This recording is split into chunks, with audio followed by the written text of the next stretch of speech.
Testing, testing.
slam on the brake. Before I even turn the key, before I make the mistake, before I lead with the worst of me, give them no reason to stare, no slipping up if you slip away. So I've got nothing to share, no, I've got nothing to say. Step out of the sun if you keep getting burned. Step out of the sun because you've learned, on the outside, always looking in. Will I ever be more than I've always been? 'Cause I'm tapping on the glass. I'm waving through a window. Oh, I try to speak, but nobody can hear. So I wait around for an answer to appear while I'm watching people pass. I'm waving through a window. Oh, can anybody see? Is anybody waving back at me?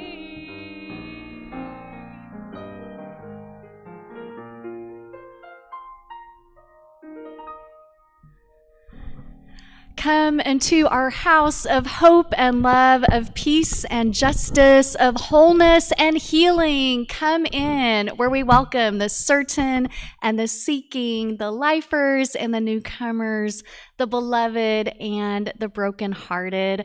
All of you can find a home here at Throop, where we go love the world from the heart of Pasadena and from the heart of our homes. Hello to our friends joining us on the live stream this morning. Last week in worship, I mentioned the campaign Measure H in Pasadena, the Pasadena rent control, and the ballots were still coming in, and we were a little bit ahead but unsure of where it would go. And this week, they have declared a win for rent control in Pasadena. Yes, we did it. This congregation endorsed the campaign. Many of you worked on it throughout many long months, and we'll stay tuned to see how that really gets implemented in our city. But I just want to say, good job, Throop. You are loving the world in a real way that's going to show up in the lives of you and other people in our community. And this morning, we are blessed to have the worship and preaching presence of our intern minister, Jay Karen. Hooray! And if you are new to Throop, we would love to stay in contact with you. In the little pew back in front of you, there's an info card. And if you'd like to stay in touch, you can fill that out. And a little bit later in the service, when we take the offering, you can place that in the offering plate. Each one of us, we are a light in the world. See, I am telling you the truth. It is visible in this room. And the flame from our chalice symbolizes and reflects that light.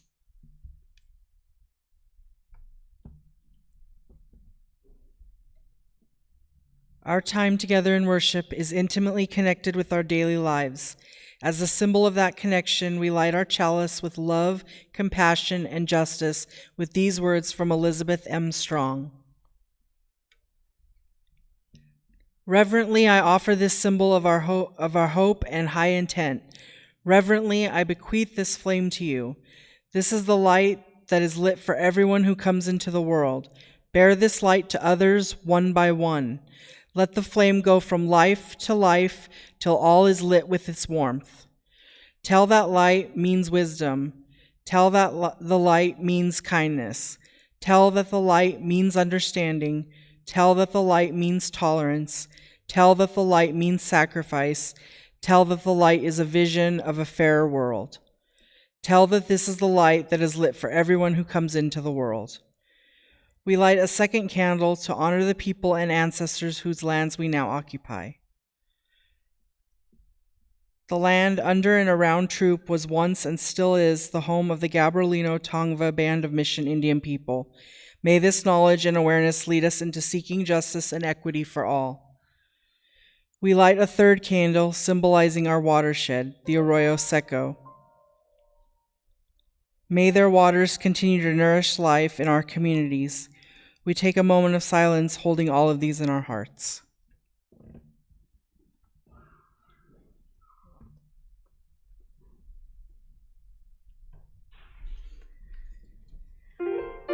Our opening hymn is number 1018. It's in a teal hymnal in front of you. A reminder, if you feel comfortable singing with a mask on, you can do that. And we just invite you all to rise as body and spirit allow and let your body sway to this morning music. Come and go with me, 1018.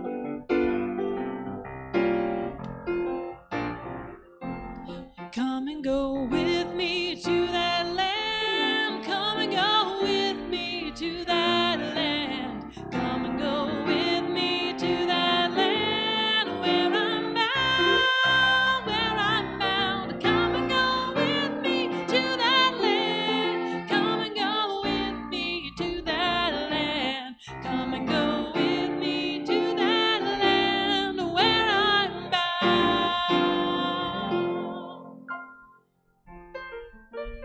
And take a moment, turn to your neighbor and welcome them into worship this morning.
Come and go with me to that land. Come go with me to that land. Come and go with me to that land where I'm bound, where I'm bound. Come and go with me to that land. Come and go with me to that land. Come and go with me to that land where I'm bound.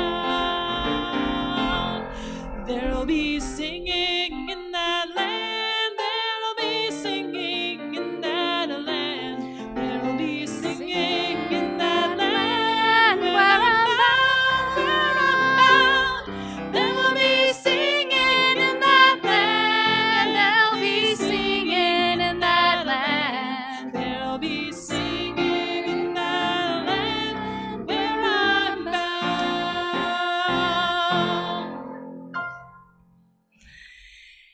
Our responsive reading this morning comes from Rilke, and the congregation's words of response are, "We need this season of resting in the darkness." Let's try that together.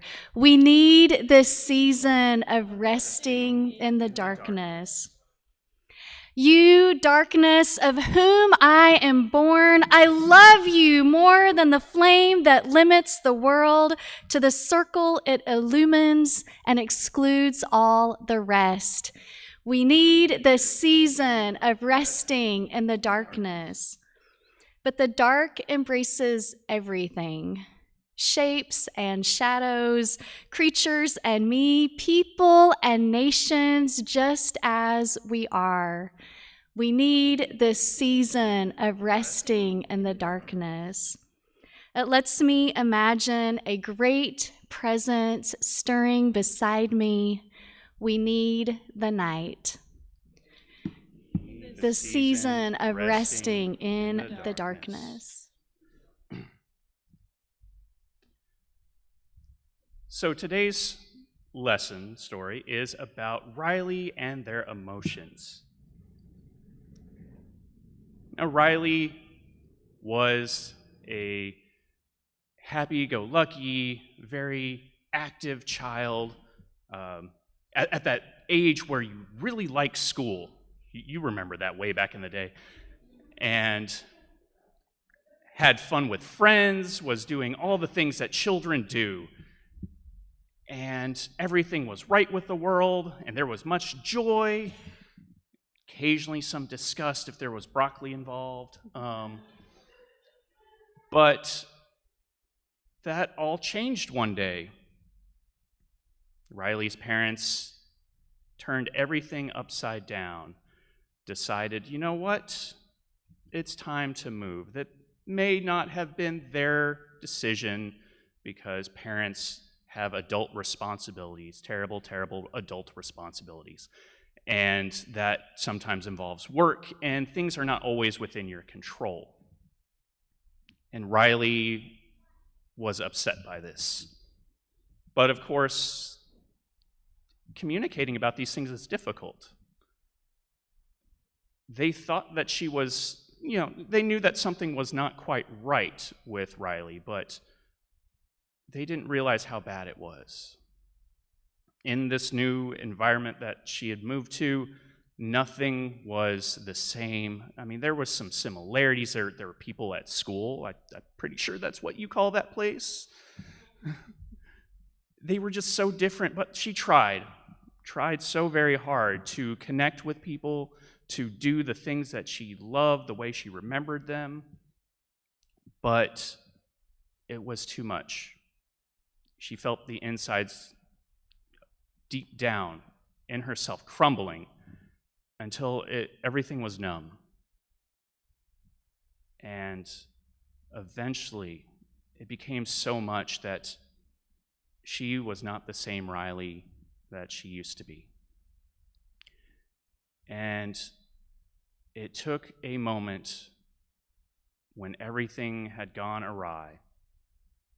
Parents reached out and said, yes, we do support you in that compassionate embrace that you get from those who really, truly, deeply care about you.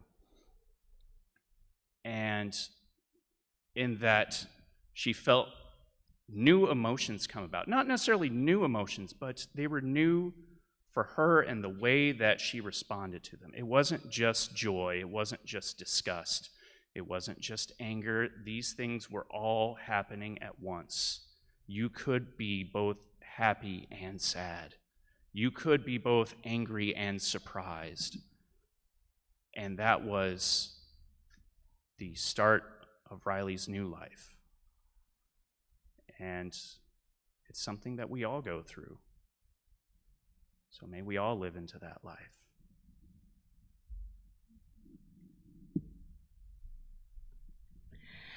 And that feeling of multiple emotions, don't we just all carry that so often in any minute or span of a day?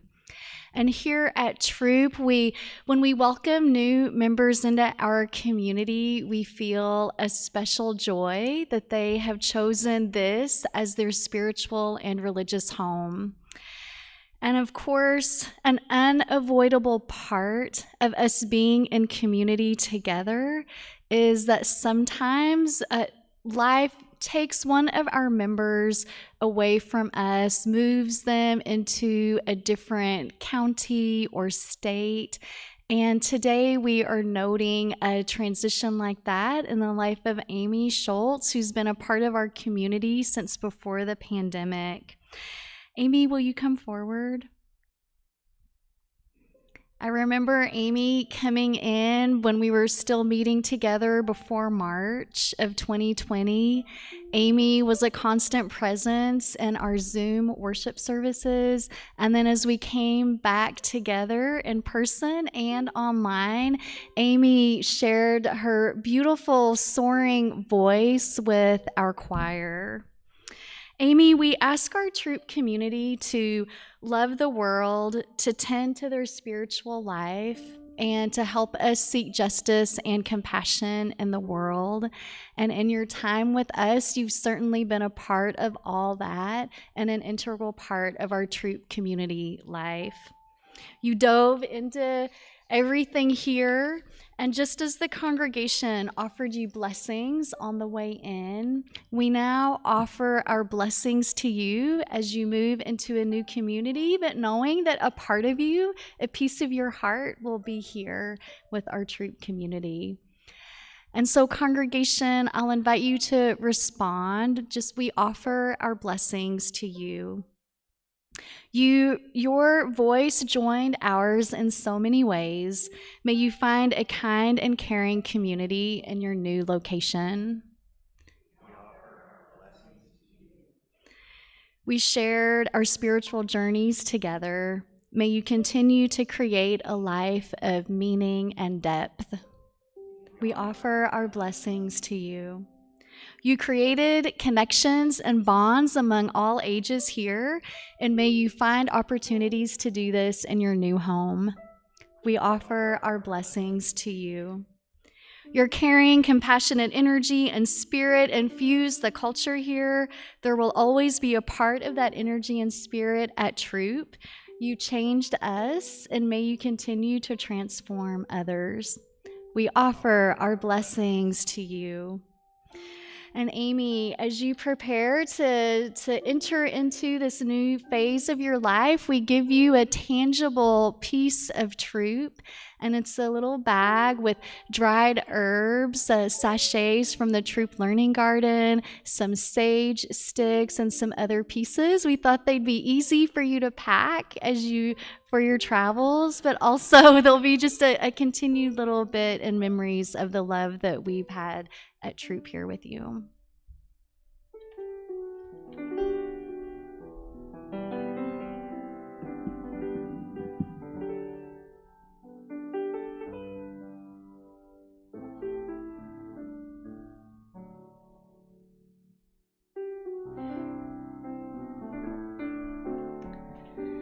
And a song for Amy as she gets ready to go, Where My Free Spirit Onward Leads, number 324. And you can just remain seated as we sing this with love for Amy in our hearts.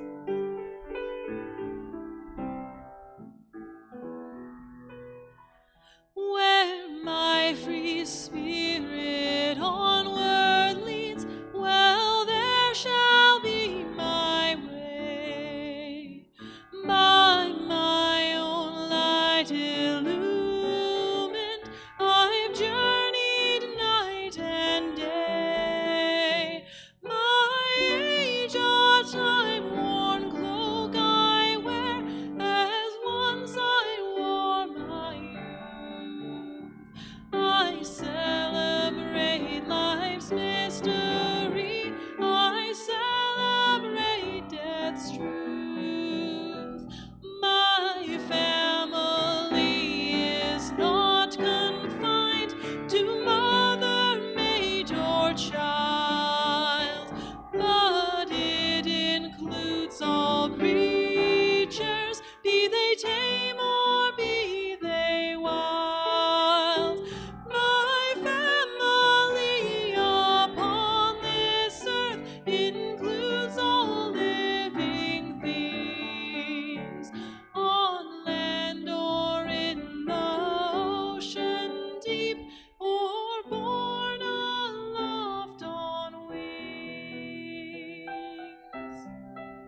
And each Sunday, our children enjoy their own age-appropriate Kids Dig In program. Today, we thank Paula and Derek for leading that, and the congregation sings the children on the way to the program. Those words are in the order of worship. For you shall go out in joy, for you shall go out in joy, and come back in peace, and come back in peace. For you shall go out in joy, for you shall go out in joy, and come back in peace, and come back in peace. Blessed be.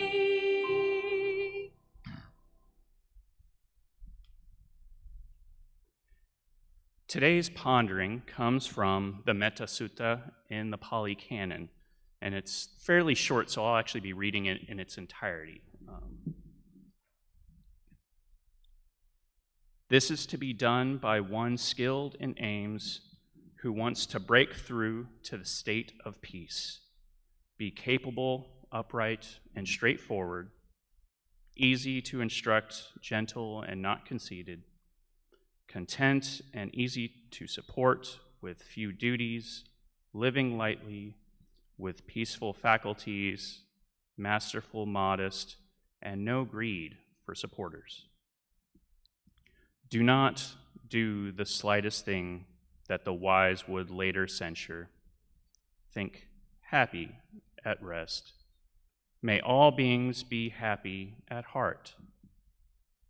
Whatever beings there may be, weak or strong, without exception, long, large, middling, short, subtle, blatant, may all beings be happy at heart. As a mother would risk her life to protect her child, her only child, even so should one cultivate a limitless heart with regard to all beings, with goodwill for the entire cosmos. Cultivate a limitless heart. Above, below, and all around, unobstructed, without hostility or hate, whether standing, walking, sitting, or lying down, as long as one is alert, one should be resolved on this mindfulness. This is called a sublime abiding, here and now.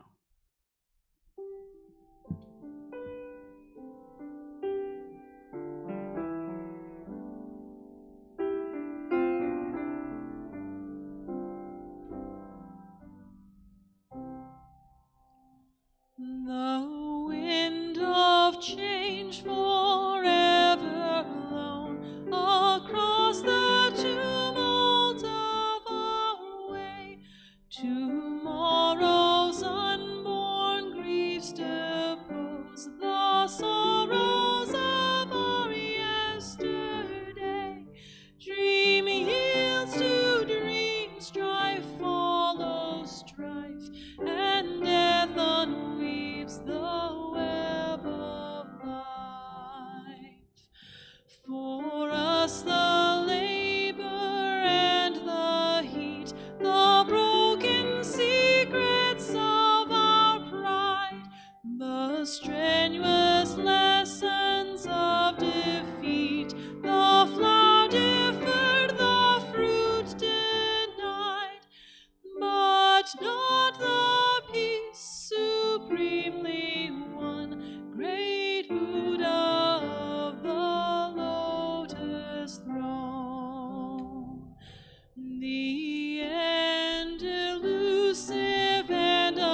In a world where it feels like the winds of change hardly ever die down, this religious home can be a place of rest and constancy in our lives.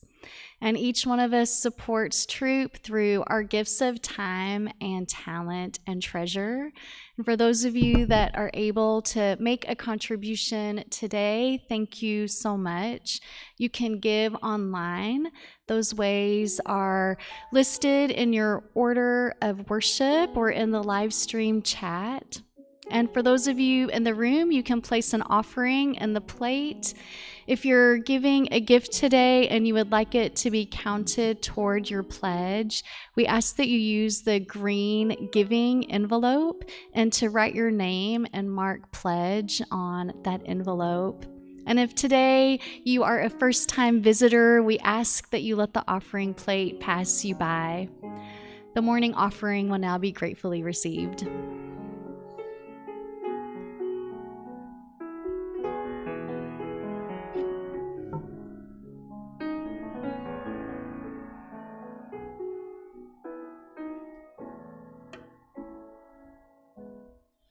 How could anyone ever tell you you were anything less than beautiful? How could anyone ever tell you you were less than whole?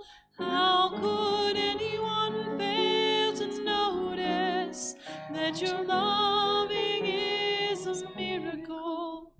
How deeply you're connected to my soul. How could anyone ever tell you you were anything less than beautiful?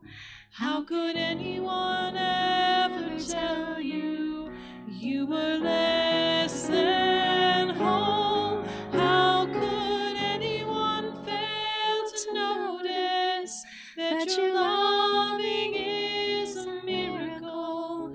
How deeply you're connected to my soul,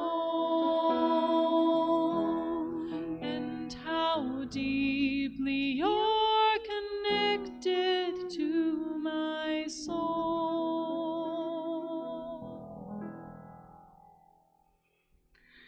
If you take one thing home today from the worship, I hope you take home the lyrics to that song. How could anyone fail to notice that your loving is a miracle? And to repeat the words of this hymn to yourself throughout the days to come. Take a moment in gratitude and lift up those who helped our worship come to life today. Zeke, thank you so much for running the live stream. Terry for taking the offering. Taryn for offering our chalice lighting words. Cynthia McDonald for doing coffee and conversation after. Paula and Derek for leading our children's program. Megan, as always, you on music. Jake for bringing inspiring words into our pulpit. And Fillory for all of her administrative support. And for these gifts and the resources that we release into the wider community, we share the words of response to the morning offering, and those are in your order of worship. For the ministries of the church and our community, we bless our offering with love and hope. And in a spirit of tenderness and a spirit of gratitude, and keeping in mind some of the decisions that have been made over the last week on an international level regarding climate change and ways that wealthier nations can shift their own resources to help combat climate change, we share the words for our promise to our planet, and those words are in the order of worship.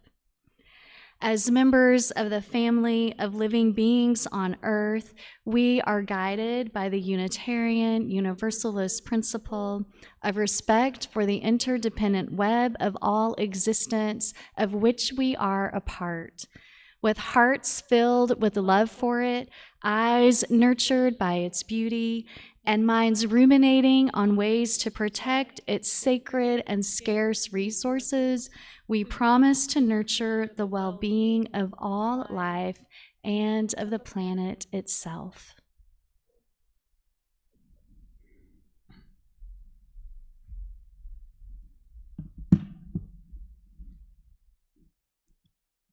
I invite you to be with me in a spirit of prayer.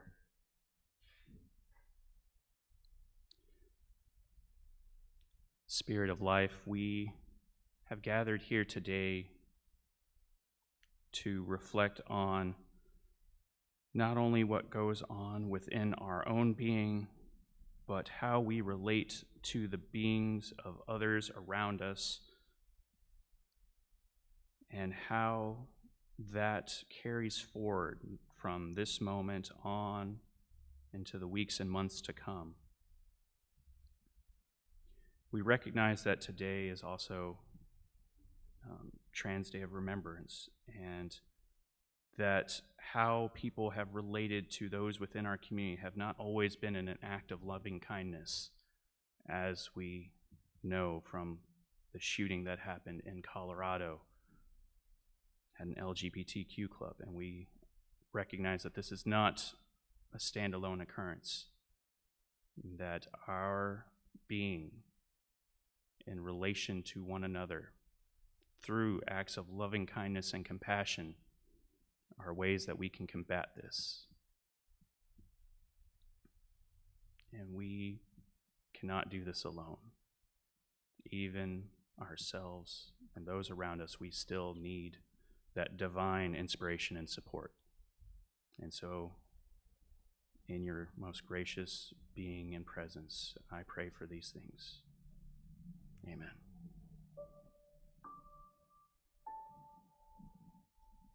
May I be filled with loving kindness. May I be well. May I be filled with loving kindness. May I be well. May I be peaceful and at ease. May I be whole. May you be filled with loving kindness. May you be well. May you be filled with loving kindness. May you be well. May you be peaceful and at ease. May you be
as I was graduating from high school, the internet was starting to shift from Web 1.0 to 2.0, which we generally refer to as the participatory web or social web, because of all of the social engagement that is now a regular feature we don't even notice anymore.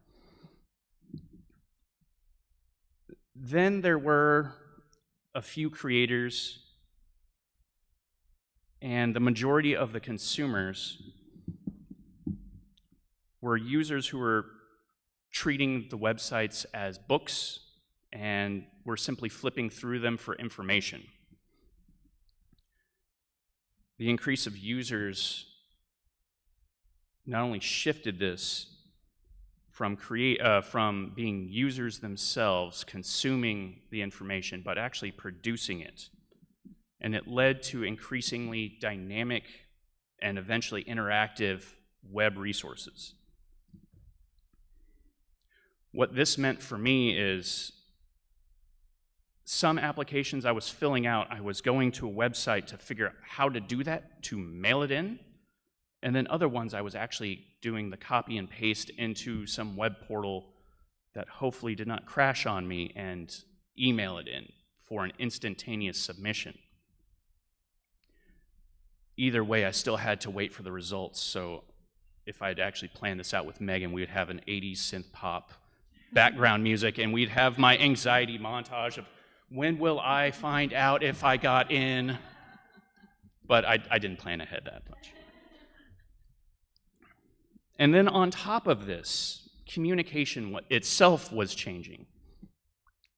The use of email and even text message capable cell phones as the primary means of communication shifted how we relate to one another.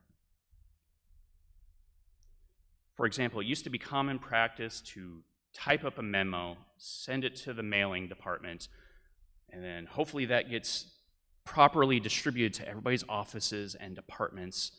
And then at some point during all of this, you would have these conversations in somebody's office or as you're walking through the hall about, well, I didn't quite understand that one sentence, or what does this mean for me?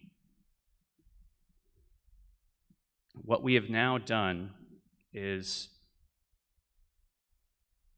we have shifted ourselves into an instantaneous society through typing that memo up in an email and sending it off and demanding that somebody responds or reacts immediately.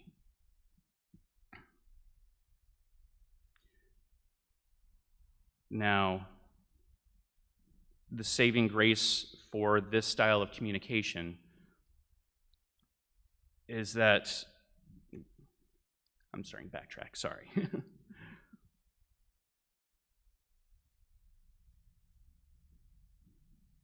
What we've done, though, is far worse. The world has reacted to a health crisis that has us relying solely on these emails and text messages.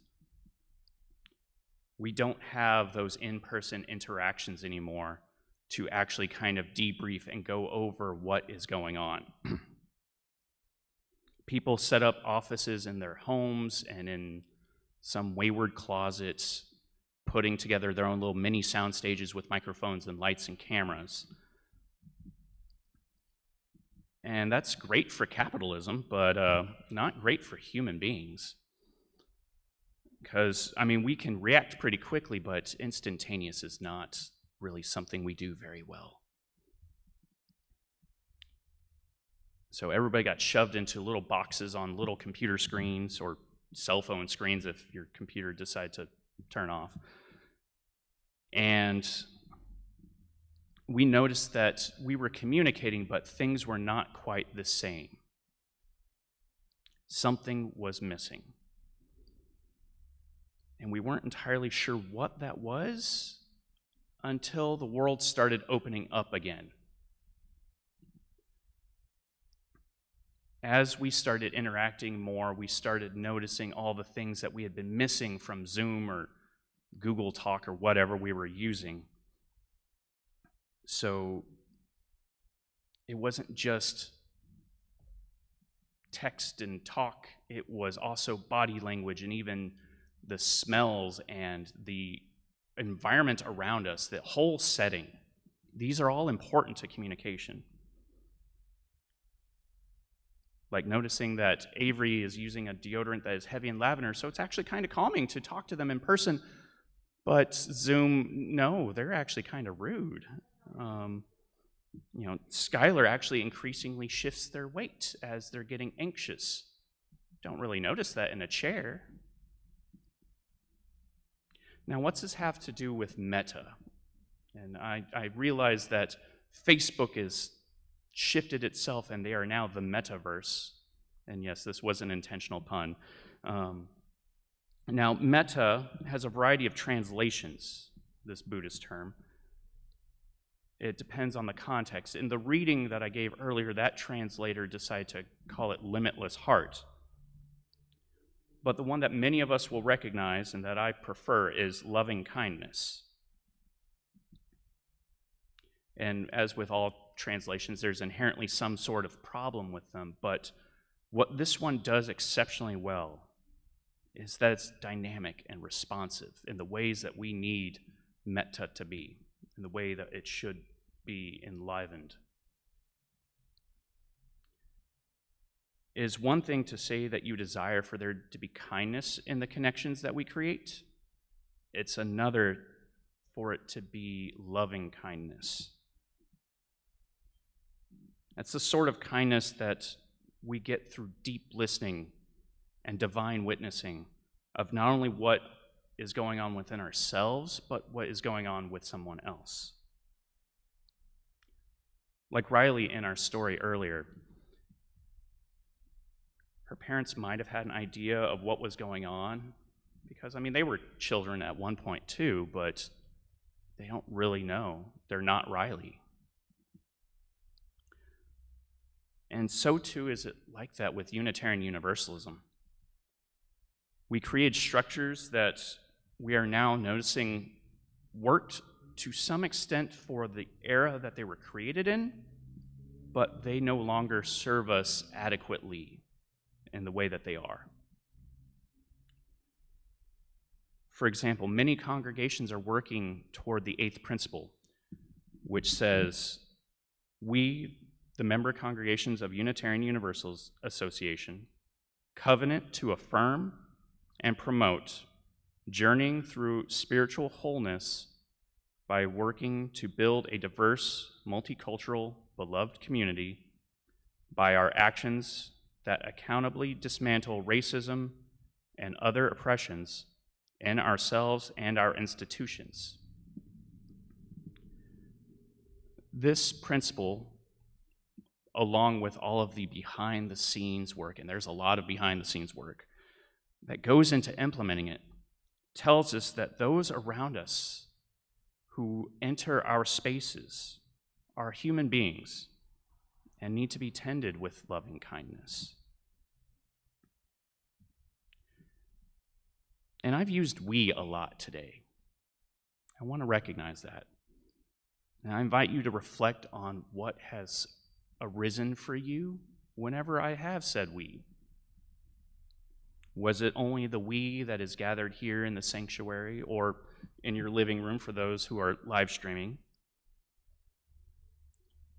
Or was it inclusive of others?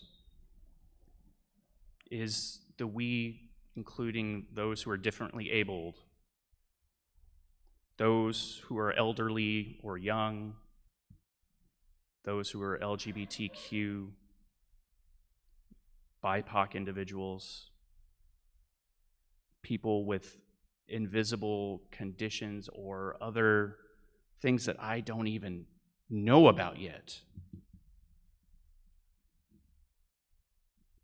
All of these people are no less worthy of dignity and respect, which is part of our already established principles. And while many of us gathered absolutely would say, yes, this is exactly who the we should be, that's not always the case, which is part of what is going into this work of the eighth principle. Like an email, the Unitarian Universalist Association is adjusting how its style of communicating is one that is responsive, not only to its current members, but all who may become aware of us. And as you go forth today, I invite you to practice metta, to practice that loving kindness. As you write that email or tap out that text message, never forget that despite someone's outward appearance might convey, that they have this whole secret life within them, where memories and emotions are constantly living out their own individual existence.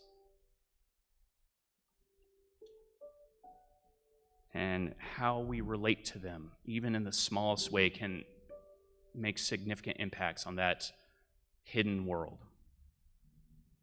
So it's with right intention that we encounter others. Nunjue and blessings be.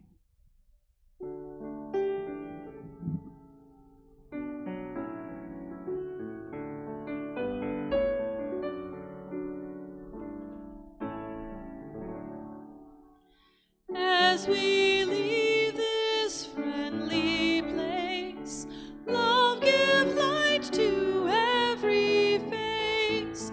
May the kindness which we learn light our hearts till we return. As we leave this friendly place, love give light to every face. May the kindness which we learn light our hearts till we return.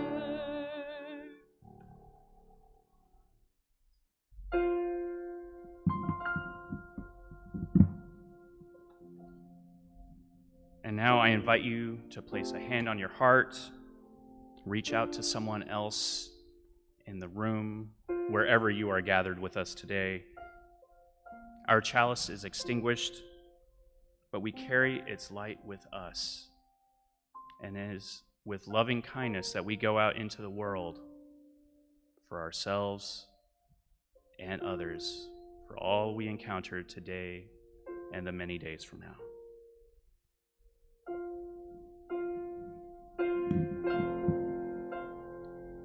These days my waves get lost in the ocean. 7 billion swimmers, man, I'm going through the motions. Send up a flare, I need love and devotion. Traded for some faces that I don't know notion. Maybe I should try to find the old me. Take me to the places and the people that know me. Trying to disconnect, thinking maybe you could show me.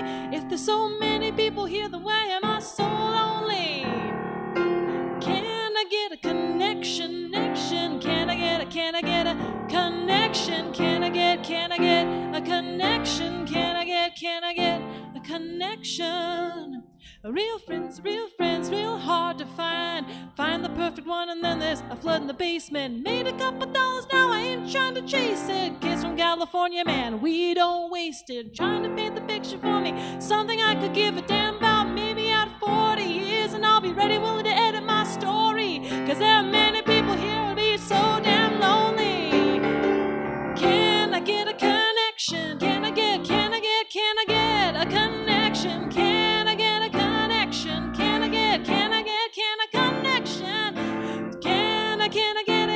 I get a connection? I can see it in my reflection. Can I get a connection?